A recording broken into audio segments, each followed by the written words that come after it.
ስኮፊልድ ማይክል ወደ ፓናማ ለመሸሽ ፕሌን ከሚያመጣላቸው ማፊያ ጋር ተገናኝቷል። ፕሌን ሲያቀርቡለት እሱ ደግሞ የሚፈልጉትን አደንዛዥ ዕፅ ሊሰጣቸው ነበረ። ግን ማይክል ያመጣላቸው ሌላ ፌክ መድኃኒት ነው።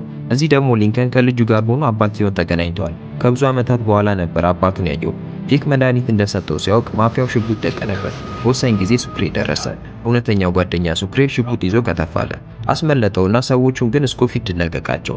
ፕሌን እስኪመጣላቸው እየጠበቁ ነበረ። ሊንከንም እስኪመጣ ግን ሊንከን ብቻውን አልመጣም። አባታቸውን ይዞ ነበር የመጣው። ስኮፊልድ ደነገጠ። ቲባግ ራዲያተር ላይ ካሰሩት በኋላ ፖሊሶች ወደሱ እየመጡ ነበር። መቅረባቸውን ሲሰማ ጭንቀቱን መቆጣጠር አልቻለም። ልክ በሩ ሊከፈት ሲል አዲሱን አርቲፊሻል እጅ አየ። ወደ አፉም ማስጠጋው። ፖሊሶች በችኮላ ሲገቡ ያገኙት በደም የተጨማለቀ ቦታ ነበር። አምልጡ መጠጥ ቤት ተቀመጠ። የራሱን ፎቶ እያየ በቲቪ ቺርስ አላቸው ለራሱ በደስታ። ዞር ሲል አንድ ሰውዬ ተመለከተ። አርቲፊሻል እጅ ያደረገ ሰው ጠጋለውና ጠየቀው፣ ይህን ጠንካራ እጅ ከየት ነው ያገኘኸው? ግን ሰውየው ከምንም አልቆጠረው፣ ዝም አለው።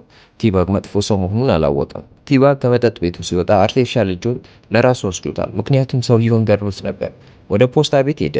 አንዲት ሴት ሰራተኛ ከስራ ስትወጣ እያለ ቶሎ ቀረባት። ባገኘው አጭር ጊዜ ተጀናጅኖ አሰመጣት።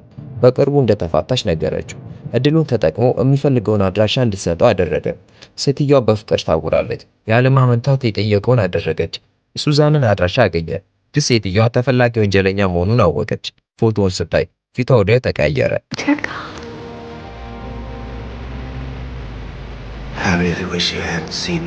እንደለመደው አጋድሟት ወጣ።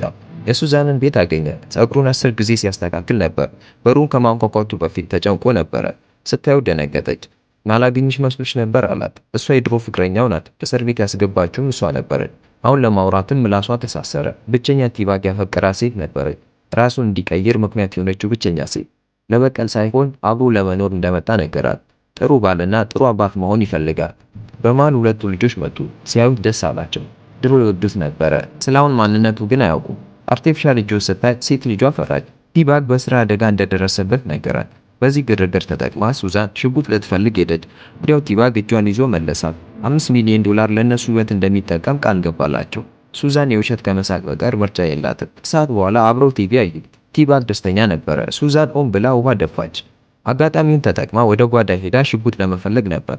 ግን እሷ ያላወቀችው ነገር ቲባግ ቀድሞ ሽጉጡን ከቦታው አንስቷል። እውነተኛው ትዕይንት ተጀመረ።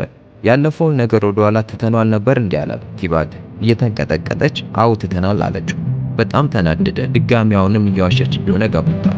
ወንዱ ልጇ ይሄንን ሲያይ ወዲያው ስኬት ቦርድ አመጣና አናቱን ብሎ ጣለው። ግን ቲባግ ወዲያው ተቆጣጠረው፣ ምክንያቱም አቅም የላቸውም። ሶስት ቢሆኑ እሱ ሽጉጥ ይዟል። ከዚያም በርና መስኮቱን በጣውላና በሚስማር አጣበቀው። ግን ቲባግ ሲያስበው የዘላቂ መፍትሄ አይሆንም፣ ምክንያቱም እዚህ ቤት ብዙ ጊዜ ጎረቤቶች ይመጣሉ፣ ያውቃቸዋል። ስለዚህ እሱ ያሰበው ነገር ወደ ድሮ ቤቱ ወስዶ ሊቆልፍባቸው ነው። አገታቸው የድሮ ቤት ውስጥ። ቲባግ ከዚህ ቤት ውስጥ አንድ መጽሐፍ አገኘና ከፍቶ ማንበብ ይጀምራል። ድሮ የተቀመጠ መጽሐፍ ነበረ፣ በልጅነቱ ያውቀው እና የልጅነት ውስታውን አስታወሰው። አባትየው በጣም ያሰቃየው ነበር ቲባግ። ከዛም የተነሳ ነው ቲባግ እንደዚህ ሰዎች ላይ ጨካኝ ሊሆን ይቻላል። እንግዶች ፊት አባትየው ብዙ ነገር እንዲያደርግ ያስገድደው ነበር። እንግዶችን ከሄዱ በኋላ ያሰቃየው ነበር። በዚህ ምክንያት ቤተሰቡ በጣም ጠላ። ግን ሱዛንን ከተዋወቃት በኋላ ከሷ ጋር መኖር እንደሚፈልግና ቤተሰብ መመስረት እንደሚፈልግ ነገራት። ይቅርታ እንድታረግለትም ጠይቃል። አሁን ግን ከልጆቿ ጋር ቆልፎባቸዋል። በኋላ ግን ፖሊሶች ይደርሱና ይታደጓቸዋል። ቲባግን የሆነ ቦታ ከመኪናው ወርዶ ብቻውን ስቅስቅ ብሎ ለመጀመሪያ ጊዜ ያለቅሳል። ሳራ ወደ ቤት ስትመለስ አባቷ መሬት ላይ ወድቆ አገኘችው። ጠጋ ብላ ልብ ምቱን አዳመጠች። ምንም ትንፋሽ የለውም። ፖሊሶች በፍጥነት መጡ። ምርመራም ካደረጉ በኋላ ሰው አልገደለውም የሚል ውሳኔ ላይ ደረሱ። በሁሉም በሮች በኩል ሰውየውን የሚጠብቁት ጋርዶች ነበሩ። ወደ ራሷ ቤት ስትመለስ መርፌና ማስታገሻ መድኃኒት ጠረጴዛው ላይ ተቀምጧል። የሆነ ሰው ከገደላት በኋላ ራሷን እንዳጠፋች ለማስመሰል አቅዷል። ከኋላዋ ድንገት አንድ ሰው መጣባት። የምታውቀው ፖሊስ ነበረ። የሆነ ሰው ሊገላት እንደሆነ ነገረች። ግን ራሱ ተቀይሮ ሽጉጥ አወጣባት። ጊዜ አላጠፋችም። የጸረ ነፍሳት መድኃኒት አንስታ አይኑ ላይ ረጨችበት። ሳራ ከሞት ለጥቂት ተርፋለች።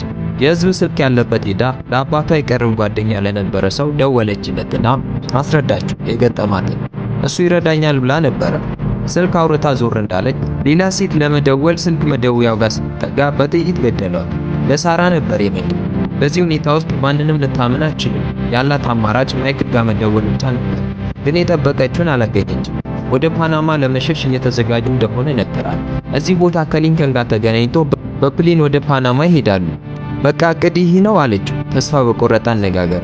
እሷ ደንግጣለች። ሁለት በጣም ከሚፈለጉ ወንጀለኞች ጋር ፓናማ ሄዶ ሁሌ እየተደበቁ መኖር የማይታሰብ ነው። ከዚህ የተሻለ ሀሳብ የለህም አለችው። ተስፋ አድርጋም ነበር። ግን ማይክል ለጊዜው ያለኝ መፍትሄ ይሄ ነው አላት።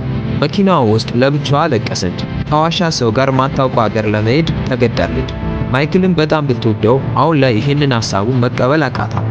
እየተከራከሩ ያለ በፍጥነት አንድ መኪና ወደ እነሱ መጣ። ፖሊሱ ማሆን ነበረ። ኬለርማን የተባለው ሰው ሲከታተላት ነበረ። ከማይክል ጋር ያወሩትን ውል ገብቶት መረጃውን ለማሆን ሰጥቶታል። እዚህ ጋር ተጋለጡ። ወደ ፋብሪካ ውስጥም ሮጡ። ሰውየው ሽጉጥ ይዞ ሲመጣባቸው በሁለት አቅጣጫ ተከፋፍለው ሮጡ።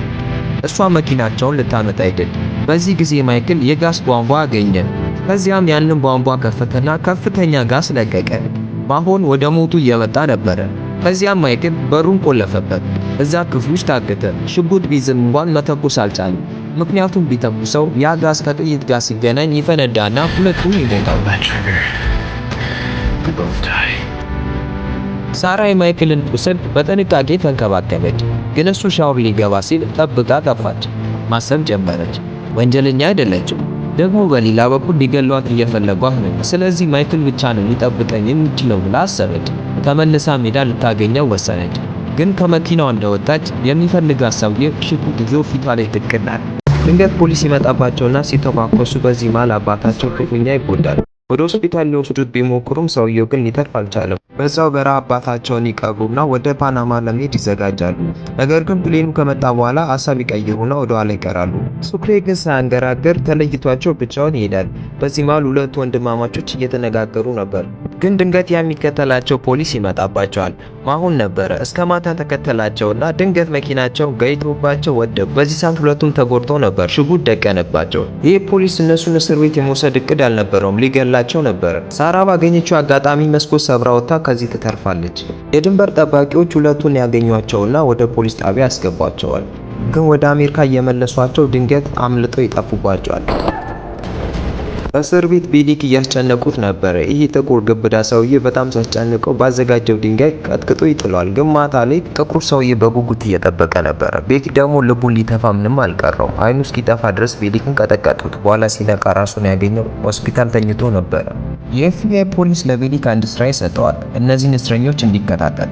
በደስታ ነበር የተቀበለው። ከዚህ እስር ቤት ስቃይ መኪና ውስጥ ተቀምጦ የፖሊስነት ስራ እየተለማመደ ነበር። ሱክሪ ላይፉ መቅጨት ጀምሯል። በዚህ በኩል ደግሞ ቤንጃሚን ታስሯል። ሁለት ጓደኛሞች የተለያየ አይነት ህይወት እየኖሩ ነው። ይህ ፖሊስ ደግሞ ቤንጃሚንን ለማወጣጣት እያሰቃየው ነበር። እዚህ ጋር ደግሞ ቲባግ ራሱን የሚመስል ሰው አገኘ። እንደለመደው መጀመሪያ በጸባይ ተግባባ። ነገር ግን ሰውየውን አጋድሞት የራሱን መታወቂያ ይጠቀምበታል። ኤርፖርት ገባና በሰውየው መታወቂያ ትኬት ገዛበት። ወደ ሜክሲኮ ለመብረር ነበር። ግን አንድ ሰራተኛ ሻንጣውን ሲያግዘው ቲባግ ሲጎትት በዚህ ጊዜ ብዙ ካሽ መሬት ላይ ተዘረገፈ። ሰውየውም አለ ይህ ከሚፈቀደው ኪሎግራም በላይ ነው አልችልም አለው። ቲባግ ግን ትንሽ ተለማመጠ። ግን እዚህ ቦታ ችግር መፍጠር አይችልም። በኤርፖርቱ መስማማት አለበት። ከዚህ ሀገር በሰላም ለመውጣት ሲል ገንዘቡ ሲሄድ እስከ መጨረሻ እያየ ነበር። ሜክሲኮ ደርሰው ከፕሌን እንደወረዱ የቀድሞ ፖሊስ ቤሊክን አየው። አሁን ቤሊክ የማሆን ታማኝ ውሻ ሆኗል። ላገኘው ለእያንዳንዱ እስረኛ $2000 ይሸልመዋል። ሱክሪን ለመያዝ ሜክሲኮ መጥቶ ነበር። ቲባግ ላለመታየት ብሎ ወደ ውስጥ ገባ። ግን ቦርሳውን እንዳገኘ አንድ የኤርፖርት ሰራተኛ እየሮጠ መጣ። ሰውየውን እንደ ሌባ ነበር ይቆጠረው። ፊቱ እንዳይታይ ተሸፈነና ትንሽ ቦርሳ አንስቶ ግንባሩን አለ። ችግሩ ሻንጣውን ከማግኘቱ በፊት የማሽኑ አላርም ቀወጠው። ቲባግ ገንዘቡን ትቶ ለነፍሱ መሮጥ ጀመረ። ምንም ምርጫም አልነበረው። ወዲያው በሜክሲኮ ፖሊስ መፈለግ ጀመረ። እና ቤቱ የተኛው ሱክሪ ይህን ዜና እያየ ነበር። እሱ ግን ግራ ገባው። ቲባግ $5 ሚሊዮን አግኝቷል። ለምንድን ነው ኤርፖርት ውስጥ ገንዘብ የሚዘርፈው አለ። ከትንሽ ማሰብ በኋላ ግን ሱክሪ ገባው ሙሉ ገንዘቡ ኤርፖርት እንደሚገኝ። ያን ገንዘብ እንዴት እንደሚያገኘው ማቀድ ጀመረ። ግን ዞር እንዳለ ፍቅረኛው ጠፍታለች። ቤሊክ ነበር። ፍቅረኛውና አክስቱ ላይ ቆልፎባቸዋል።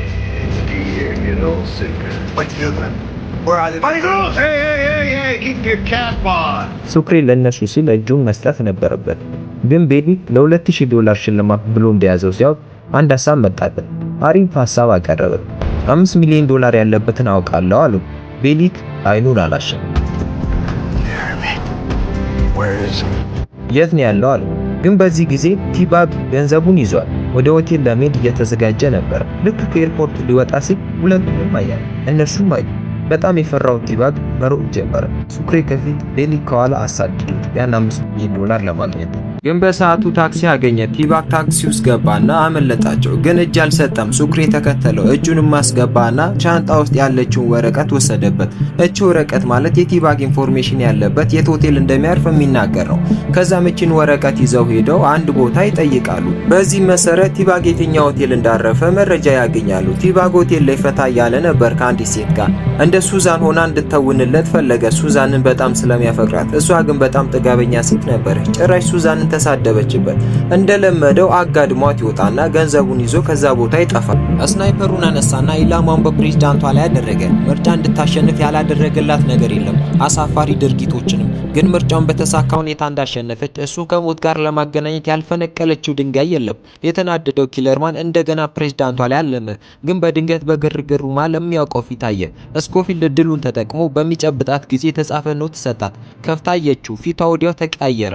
ስኮፊልድን አስረው ከኋላ ወዳለው ክፍል ወሰዱት። በዚህ ጊዜ እየተቻኮለ መጣበት። የሴኩሪቲ ቲም ሊደር ጂም ሊንከን የተደበቀበትን ቦታ ሊያወጣጣው ሞከረ።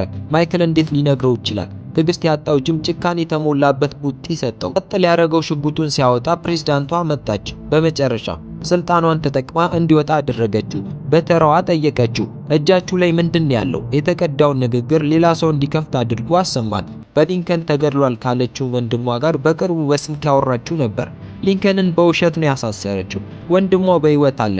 ይህ ደግሞ ለሊንከን ንጽህና ማስረጃ ነው። ፕሬዝዳንቷ ይህን ከሰማች በኋላ የደም ግፊቷ በጣም ነበር የጨመረው። የተቀዳው ንግግር የወንድሟን የውሸት ሞት ማረጋገጥ ብቻ ሳይሆን ከዘመዶቿ ጋር ያላትን የተበላሸ ግንኙነት ያጋልጣል። ስኮፊልድ ይህንን ማስረጃ አሳልፎ እንዲሰጣት ለመነችው። በምላሹ የጠየቀውን እንደምታደርግለት ቃል ገባች። የሱ ፍላጎት ቀላል ነበር። በንግግሯ መሃል ለሁለቱ ወንድማማቾች ይቅርታ እንደተደረገ መናገር። በዚህ ሁኔታ ምርጫ የላትም። ተላላኪዎቿ ማይክልን እንዲለቁት መናገር ግዴታዋ ሆነ። ወዲያው ትዕዛዝ ሰጠች፣ በነፃ እንዲያሰናብቱት። ጂም ምን እያደረግሽ ነው አላት። ነገረችው መግለጫ ልትሰጥ እንደሆነ። ስኮፊልድና ወንድሙ ሊንከን ይቅርታ እንደተደረገላቸውና በነፃ መሄድ እንደሚችሉ። አብደሻል እንዲህ ይላታል ጂም። ስኮፊልድ የማይካድ ማስረጃ እንዳመጣ ብትነግረው ይህ ሰውዬ ግትር ነገር ነው፣ እዚሁን ጨርሳቸው ይላል። ፕሬዝዳንቷ እኔ ነኝ ብላው ተቆጣች። ጂም በጥላቻ ጥርሱን አፏጨ። ወዲያው ለአለቃው ይህን ችግር አሳወቀ። ጀነራል የሚባለው ሰውዬ ከሁሉም ድርጊት ጀርባ ያለ እውነተኛ ቦስ። ይህ መላጣ ሰውዬ አደገኛ ነው። በሚከታተሉት ቦታ ላይ በድምፅ አያወራም። ለሚፈልገው ትዕዛዝ የተጻፈ ኖት ብቻ ይጠቀማል። የጂምን ሪፖርት ከሰማ በኋላ አንድ ፋይል ሰጠው፣ የሶና እስር ቤት ፋይል። ስኮፊልድ እንደተለቀቀ ለሳራ ደውሎ የምስራች አላት። ግን ፖሊሶች እያዩት ነበረ። እነ ስኮፊልድን ለመያዝ ከኋላ እየተከተሏት እንደሆነ በመስታወት አየች። እነ ማይክል ያሉበትን አቅጣጫ ላለማሳወቅ ብላ እጇን ሰጠች። ማሆን ስኮፊልድ ወይስ እስር ቤት ይሻልሻል አላት። አረ እኔ ዶናት ፈልጌ ነው ወረድኩት አለች። በጣም ተበሳጨ። እንዳበደ ሰው ነበር የሆነው ማሆን። ስኮፊልድና ሊንከን በደስታ ቢራ እየጠጡ ቲቪ ከፈቱ። የፕሬዝዳንቷን ንግግር ምስራች ለመስማት ነበር በጉጉት። የፕሬዝዳንቷ በመድረክ ጀርባ ሆና ንግግሯን እያዘጋጀች ነበር። ልክ ወደ መድረክ ልትወጣ ስትል ጂም ከተፋለ፣ ዛተባት። ሚስጥሯን ሌሎች ኃላፊዎችም እንደሚያውቁ ነገራት። ግትር ሆና ለነ ስኮፊልድ ምህረት ብታደርግ ኃላፊዎቿም ደግሞ ሚስጥሯን እንደሚያጋልጡ ነገራት። ይህን ስትሰማ ፊቷ ተቀየረ። ማንም ያልጠበቀው ውሳኔ ወሰነች። እንደዚህ አለች፣ ብዙ ነገር ግምት ውስጥ በማስገባት ይህንን ወስኛለሁ። ሳሳውቃችሁም እየጸጸተኝ ነው። አደገኛ የካንሰር በሽታ ተገኝቶብኛል። በዚህም ምክንያት ለፕሬዝዳንትነት ስራ አልመጥንም አለች። ይህን ሲሰሙ ሊንከንና ስኮፊልድ ደንዝዘው ቀሩ። ሊንከን በጣም ተናዶ ጠርሙዙን አደቀቀው። ስልጣኗን ለቀቀች ማለት በመንግስት ስም ለነሱ ይቅርታ ልታደርግ አትችልም። ስኮፊልድ ተስፋ ቆረጠ። አሁን ህይወታቸው በመሸሽ ብቻ ሊሆን ነው።